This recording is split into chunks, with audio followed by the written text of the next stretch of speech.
Sir, நீங்கள் இப்போ இந்த ஆகாஷிக் ரெக்கார்ட் அப்படிங்கிற ஆகாய பதிவுகளை பற்றி பெரிய விளக்கம் கொடுத்துருக்கீங்க. அப்போ இந்த ஆகாஷிக் ரெக்கார்டு அப்படிங்கிறது, இந்த பதிவுகள் அப்படிங்கிறது ஆகாயத்தில் இருக்குதா? அது எங்கே இருக்குது? அது எப்படி உருவாகுது? எப்படி ஸ்டாண்டர்டாக அது இருக்குது?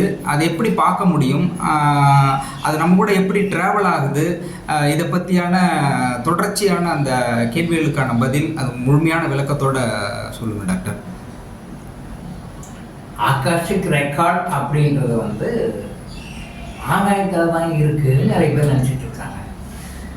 ஆகாஷிக் பேரே ஆகாஷிக் ரெக்கார்டு. இந்த ஆகாஷிக் ரெக்கார்டு ஆகாயத்தில் தான் இருக்குது. கடவுள் எங்கே இருக்கிறார்? ஆகாயத்தை தான் பார்ப்போம் எல்லாருமே. யார் எந்த மதமாக இருந்தாலும் உடனே கடவுளே அப்படின்னால தான் பார்ப்போம்.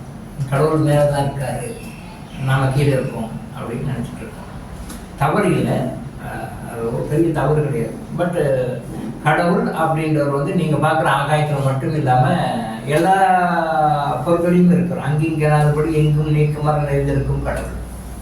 அங்கிங்கனாதபடி எங்கும் நீக்கமர நிறைந்திருக்கும் கடவுள் எல்லா இடத்துலையுமே இருக்கிறார்.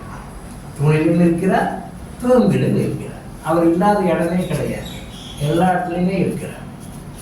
ஸோ இதுதான் கரெக்ட் டெஃபினிஷன். கடவுள் எங்கே இருக்கிறார்?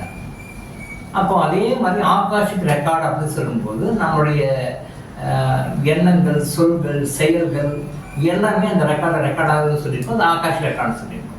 இந்த ஆகாஷ் ரெக்கார்டு உடனே நம்ம ஆகாயத்தில் இருப்போம். ஆகாயத்தில் இருக்கு அப்படி கிடையாது. ஆகாயத்திலும் இருக்குது, மற்ற எல்லா விஷயத்துலையும் இருக்குது.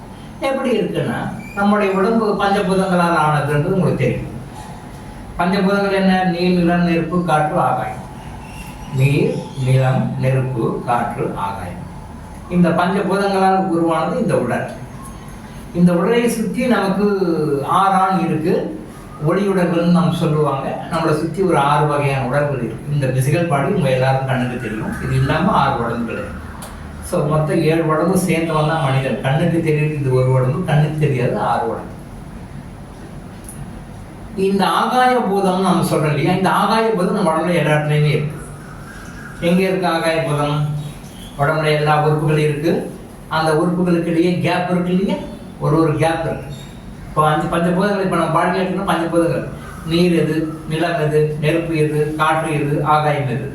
இப்போ இந்த 5 சேர்ந்து தான் நம்மளோட உடம்பு. ஃபார் எக்ஸாம்பிள், நீர் எடுத்துக்குவோம். நம்ம உடம்பு சுரக்கிற ஜூசஸ், பிளட்டு, இது எல்லாமே நீருடைய அம்சம். நிலம் சாலிடாக இருக்கும். நம்ம பாடி பிசிக்கல் பாடி சாலிடாக இருக்கும். இது உறுதியை தரக்கூடிய நம்ம ஸ்கெலட்டன் இருக்குது. ஸ்கெலட்டன் மேலே சதை இருக்குது. சதைக்கு மேலே எல்லாம் சேர்ந்து தான் நம்ம உருவோம். இந்த சதையெல்லாம் பிரிச்சிட்டிங்கன்னா வெறும் எலும்பு கூடு தான் இருக்கும். அப்போ எலும்பு கூட பார்த்தா ரொம்ப கேவலமாக இருக்கும், ரொம்ப அசிங்கமாக இருக்கும். அது எலும்பு கூட்டுக்கு மேலே சதைகள், நரம்புகள்லாம் சேர்ந்து இப்படி தோடெல்லாம் போட்டு நல்லா அழகாக பார்க்கறதுக்கு நல்லா அழகாக இருக்கும். ஒரு ஆணோ இல்லை பெண்ணோ அழகாக இருக்கும்னு சொல்லி. ஸோ இந்த சதை பின்னத்தால் உருவான இந்த உடம்புக்கு ஏற்றுன்னு சொல்லலாம். நீர், நிலம், நெருப்பு அப்படின்னு நம்ம உடம்புல இருக்கிற ஹீட்டு. இந்த ஹீட்டு தான் நம்ம உடம்புல எல்லா ஃபங்க்ஷனையும் செய்யறதுக்கு அடிப்படையாக இருக்கிறது. அப்போ இந்த நெருப்பு தான் நீங்கள் சாப்பிட்ற டைட்டிங் பண்ணக்கூடியது திட்டமாக இருக்கிறது. இன்னும் நீங்கள் சாப்பிட்ற சாப்பாடு அப்படியே இருக்கும். இட்லி சாப்பிட்டா இட்லியாக இருக்கும், சப்பாத்தி சாப்பிட்டா சப்பாத்தியாக இருக்கும், பிரெட்டு சாப்பிட்டா பிரெட்டாக இருக்கும். நீங்கள் என்ன சாப்பிட்றது அப்படியே இருக்கும். பட் அந்த ஃபார்ம் மாறுதா இல்லையா? வெவ்வேறு ஃபார்மாக மாறுது. நீங்கள் சாப்பிட்ற ஃபார்ம் வெவ்வேறு ஃபார்மாக மாறி மோஷனாக வெளில வந்துடுறா இல்லையா? அப்போது நீங்கள் குடிக்கிற ட்ரிங்க்ஸ், எந்த ட்ரிங்க்ஸாக இருந்தாலும், நீரோ பாலோ மோரோ எதுவாக இருந்தாலும் அது வெவ்வேறு ஃபார்மில் மாதிரி யூரினா வெளில வருது இல்லையா? ஸோ இந்த நிகழ்வு நடக்கிறதுக்கு உங்கள் உடம்புல நெருப்பு தேவைப்படும், ஹீட் தேவைப்படும். அதுதான் நெருப்பு. நீர், நிலம், நெருப்பு. காற்று அப்படின்னா நம்ம விடுற மூச்சு இல்லைன்னா ஒன்றுமே இல்லை. மூச்சு இல்லைன்னா டெட் பாடி, முடிஞ்சு போச்சு மேட்ரு. ஸோ இந்த காற்று தான் எல்லா நரம்புகள் வழியாகவும் உள்ளே போயிட்டு எல்லா வேலையும் செய்யுது. காற்று. இந்த காற்று நம்ம சித்த மருத்துவம் 10 வகைகளாக பிரிக்குது. வெறும் காற்று எல்லாருக்கும். பட் சித்த மருத்துவம் அது உள்ள டீப்பாக போயிட்டு அது 10 சித்தாவுடையும் ஆயுர்வேதாவையும் இதை பிரிப்பாங்க. 10 வகையான காற்றுகளாக பிரிப்பாங்க. அது ஒரு காற்றுக்கும் தசவாயுக்கள் தேவை. அந்த தசவாயுக்கள் ஒரு விதமான வேலையை செய்யும். வேலை செய்யும். கடைசியாக நம்ம இறந்த பிறகு கடைசியாக வெளியே போகிறது தனஞ்சயன்ன்றாங்க. வாயு அது ஒரு பாகம். உயிர் பிரிஞ்சது டெட் பாடி. உயிர் பிரிஞ்ச பிறகு ஒரு குறிப்பிட்ட சில வேலைகள் நிறைவேற்றுவதற்காக தனஞ்சயன்ற ஆவி அந்த வாயு இருந்து அப்புறம் அது பிறகு வெளியே போகும். அது வாயு. ஸோ நீர், நிலம், நெருப்பு, காற்றை பற்றி காற்று இந்த உடம்புல இருக்குன்னு நீங்க புரிஞ்சுக்கணும். ஆகாயம், ஆகாயம் எங்க இருக்கு? இப்போ நம்மளோட நிறைய உடம்புல நிறைய உறுப்புகள் இருக்கு. ஒரு உறுப்பும் இருக்கு, எல்லா உறுப்புகளும் இருக்கு.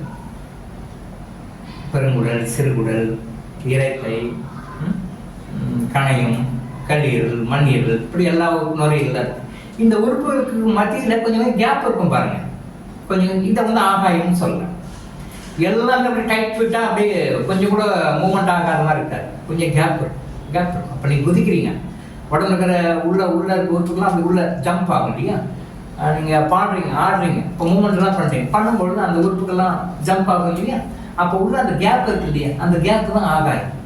ஸோ இந்த ஆகாயம், இந்த பஞ்சபூதங்களும் சேர்ந்தது தான் இந்த உங்களுடைய உடல். ஸோ இந்த பஞ்சபூதங்களுடைய செயல்பாடு உடம்புல மட்டும் இல்லாமல் உடம்புக்கு வெளியவும் இருக்கு. அப்போ ஒரு லேயராக நம்ம உடம்பை சுற்றி இருக்கு. அந்த உடம்பு சுற்றி இருக்கிறது வந்து ஒரு லேயராக இருக்கிறது வந்து மொத்தம் 6 லேயர் இருக்குது. இந்த உடம்பு ஒன்று சேர்த்து மொத்தம் 7. டோட்டல் பாடி வந்து 6 இன்விசிபிள் பாடி, ஒரு விசிபிள் பாடி, டோட்டலாக மொத்தம் 7. இந்த ஆகாய பதிவுகள் அப்படின்றது நம்ம உடம்புல இந்த ஆறாவில் இருக்கிற அந்த ஒரு ஒளி உடல்ல பதித்திருக்கு. ஆகாயம் அப்படின்னா எங்கேயோ ஆகாயத்துல தனியா இருக்கு அப்படி கிடையாது. நீங்க நினைக்கிற மாதிரி each and every part of this world, each and every part of this universe அந்த ஆகாய பூதம் இருக்கு. அந்த ஆகாயத்துல இந்த பதிவு இருக்கு. அதனால தான் அந்த ஆகாஷிக் ரெக்கார்டு. இப்போ அந்த ஆகாஷிக் ரெக்கார்டும் போது மேலே பார்க்குற மாதிரி கிடையாது, அங்கேயும் இருக்கு.